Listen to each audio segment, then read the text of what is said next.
I remember the exact moment my world began to crack, like the first faint tremor before an earthquake you never see coming. The morning light was pouring through the tall windows of our penthouse, the one overlooking the city skyline we both fell in love with. I stood there in my silk robe, coffee in hand, watching David sleep. His face looked so peaceful, the same face I'd kissed 1,000 times, the same man who once whispered, "You're my forever." Sophia. My heart swelled with that familiar warmth, the kind that makes you believe nothing bad could ever touch you.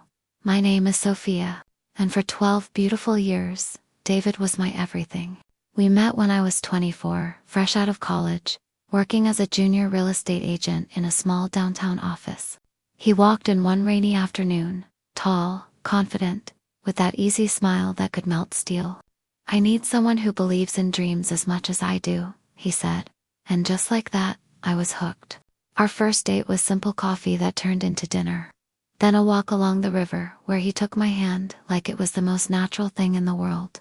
"I've never met anyone who sees the beauty in old buildings the way you do," he told me, his voice low and sincere. I laughed, but inside I was already falling.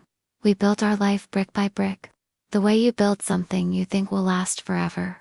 Within a year we were married in a small garden ceremony surrounded by white roses and fairy lights. I wore a simple ivory gown that hugged my curves, and when he said his vows, his voice cracked with emotion. "Sophia, you are my home. I will cherish you every single day." Tears slipped down my cheeks as I promised the same. No big fancy wedding, just us, our closest friends, and the quiet certainty that this was it. The years that followed were pure magic. We started our real estate agency with nothing but a tiny office above a bakery and a shared laptop. I handled the creative side, staging homes, finding hidden gems in forgotten neighborhoods, while David brought the deals home with his charm and sharp negotiation skills. Late nights turned into early mornings, but we did it together. "We're unstoppable, baby," he'd say, pulling me onto his lap after a long day, kissing my neck while our spreadsheets glowed on the screen. Within 5 years, we had our first $1 million listing. Then came the second office, the third, until our firm became one of the most respected in the city. We bought our dream penthouse, floor-to-ceiling windows, a rooftop terrace where we'd sip wine and watch the sunset paint the sky gold. We invested in vacation properties by the lake, luxury cars that gleamed in the garage, and a portfolio of stocks and bonds that grew steadily under my careful eye. I remember the day we closed on the lake house. David lifted me off my feet in the empty living room, spinning me around while I laughed until I was dizzy. "This is ours, Sophia. Everything we touch turns to gold because we have each other." I believed him with every beat of my heart. We hosted dinner parties where our friends toasted to our success, their eyes full of envy and admiration. "You two are the perfect couple," they'd say. I'd squeeze David's hand under the table, feeling like the luckiest woman alive. But even in those golden years, there were tiny cracks I chose not to see. The late nights at the office that stretched longer than usual. The way his phone would buzz and he'd step away with a quick "it's just work, love." The occasional distant look in his eyes when I talked about our future. I brushed it off. "He's tired," I told myself. "We're building an empire." I poured even more love into US surprise weekend getaways. Handwritten notes left on his pillow, cooking his favorite meals after long days. I wanted him to feel cherished, the way he once made me feel.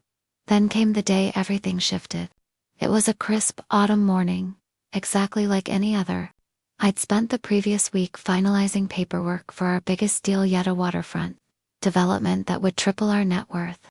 I signed everything David asked me to, trusting him completely, because that's what you do when you've built a life together.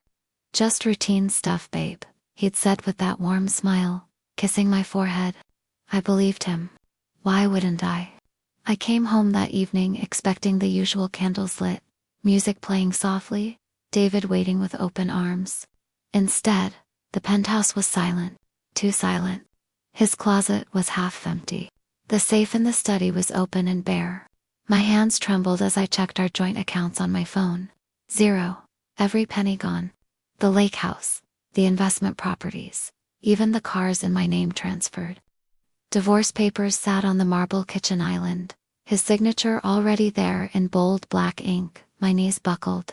I sank to the cold floor, the city lights blurring through my tears. "David," I whispered into the empty room, but only my voice echoed back. In that moment, I felt the first real fracture in my soul shattered, exposed, completely alone. What I didn't know then was that this was only the beginning of the nightmare, and the start of a truth that would change everything. The days that followed blurred into a fog of pain I never imagined I could survive. I called David 100 times, but his number was disconnected. Friends who once toasted us now answered with awkward silence or pitying excuses. "I'm so sorry, Sophia. We had no idea. No one had known. Not even me." I moved into a tiny furnished apartment lent by my only remaining true friend, Alina. The walls were bare, the bed lumpy, but it was a roof over my head. Every night I lay awake replaying our life like a movie on loop. The way he used to trace my cheek with his thumb and say, "You're the best thing that ever happened to me." The lies tasted like ash in my mouth now. How long had he been planning this? Weeks? Months? I discovered later through bank records that he'd been siphoning money into a secret LLC for over a year, forging my signatures on documents I never read closely enough. The man who once called me his partner had treated me like a fool. The betrayal cut deeper than money. It was the memories he poisoned. Our first home, the one we painted together on weekends, laughing as blue paint streaked our hair. The lake house where we'd made love under the stars, promising each other forever. All of it stolen. I felt broken in ways I couldn't explain to anyone. My heart physically ached, a heavy, crushing weight that made breathing feel like work. I stopped eating. I cried until my eyes were swollen shut. "How could you do this to us?" I whispered to the empty air, as if he could hear me. One particularly dark night, I found the courage to open the divorce papers fully. There it was in cold legal language. He wanted everything. The business, the properties, even the jewelry he'd given me on anniversaries. And in the margin, a handwritten note from his lawyer.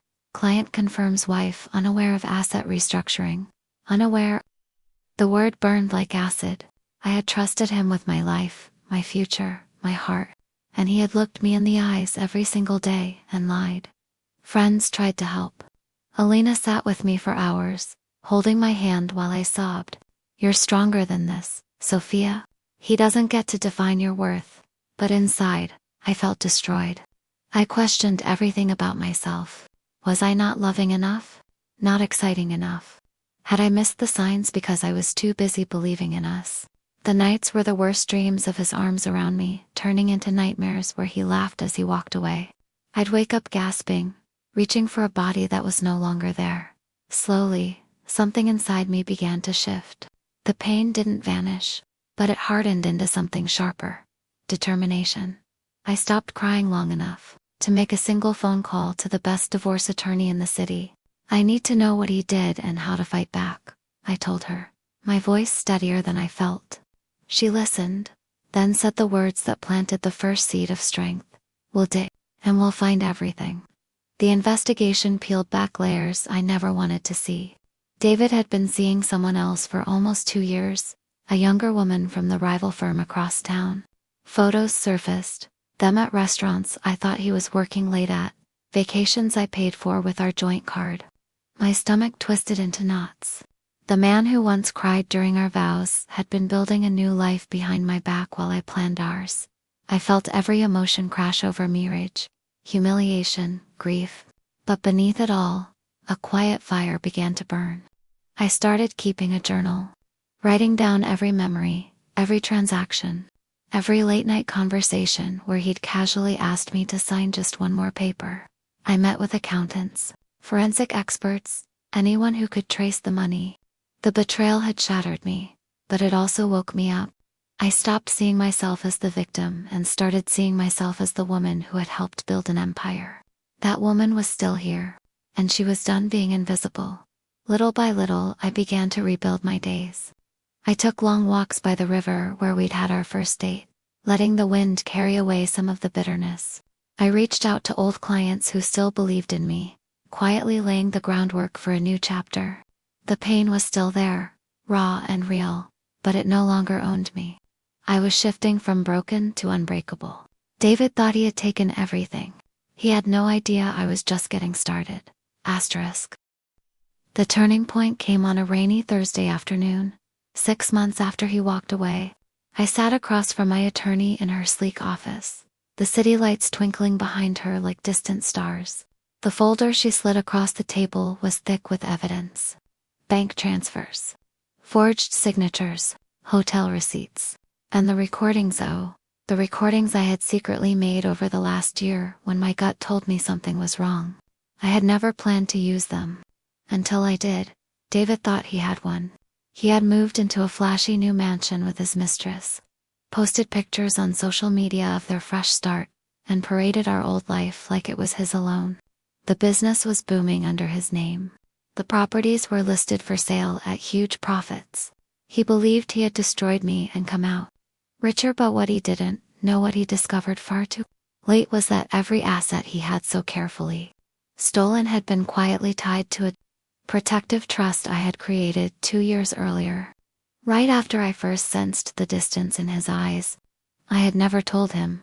I had hoped I'd never need it. But love sometimes means preparing for the worst while praying it never comes. The trust documents, signed and notarized in secret, named me as the sole beneficiary upon any proven misconduct in the marriage. And the misconduct was now ironclad. The court hearing was the climax I never thought I'd live to see. David walked in confident, arm around his new woman, expecting a quick victory. I sat quietly on the other side, dressed in the same elegant style he once loved, but with a calm strength he had never seen in me. When my lawyer presented the evidence, the recordings of him admitting to forging documents, laughing about how Sophia will never notice, the proof of tax evasion hidden in the company books, his face went pale. The judge's gavel came down like thunder. All assets reverted. The business, the homes, the investments returned to me, plus damages for fraud that left him financially ruined. I watched from the courtroom gallery as the truth hit him.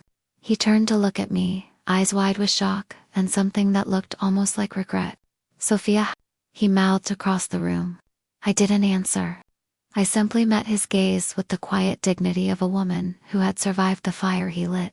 The mistress slipped her hand from his arm and walked out without a word. His empire crumbled in real time, accounts frozen, properties seized, reputations shattered across every industry circle we once ruled together. In the weeks that followed, justice unfolded like a slow, beautiful sunrise. David lost the mansion. He lost the cars. He lost the life he thought he had stolen. Public articles surfaced not because I sought revenge in the tabloids, but because the court records were public. Clients who once trusted him now turned away. The man who once called me his forever learned the hardest way that you cannot build happiness on someone else's broken heart. I didn't gloat. I didn't need to. I simply took back what was mine and rebuilt with the grace I had lost for a while. The penthouse is mine again. But I sold the lake house and used the proceeds to start a new foundation, helping women who have been blindsided by betrayal find their financial footing. I wake up now with peace in my chest instead of pain. The city skyline still sparkles outside my windows, but now it feels like a promise instead of a memory. David reached out once, months later, a broken message saying he was sorry and that he never meant for it to go this far. I read it once, then deleted it. Some truths come too late to matter. If there's one thing the shattered heart has taught me, it's this. Betrayal may break you, but it also reveals the strength you never knew you carried. Never let anyone convince you that your love makes you weak. True power lies in rising after the fall, in protecting your peace even when the world tries to steal it. Karma doesn't always rush, but it always arrives, sometimes in the form of a quiet woman who finally stops trusting blindly and starts trusting herself. Today I stand taller than ever. My heart is whole again, not because I won back the assets, but because I won back myself. And that, my friends, is the most beautiful revenge of all.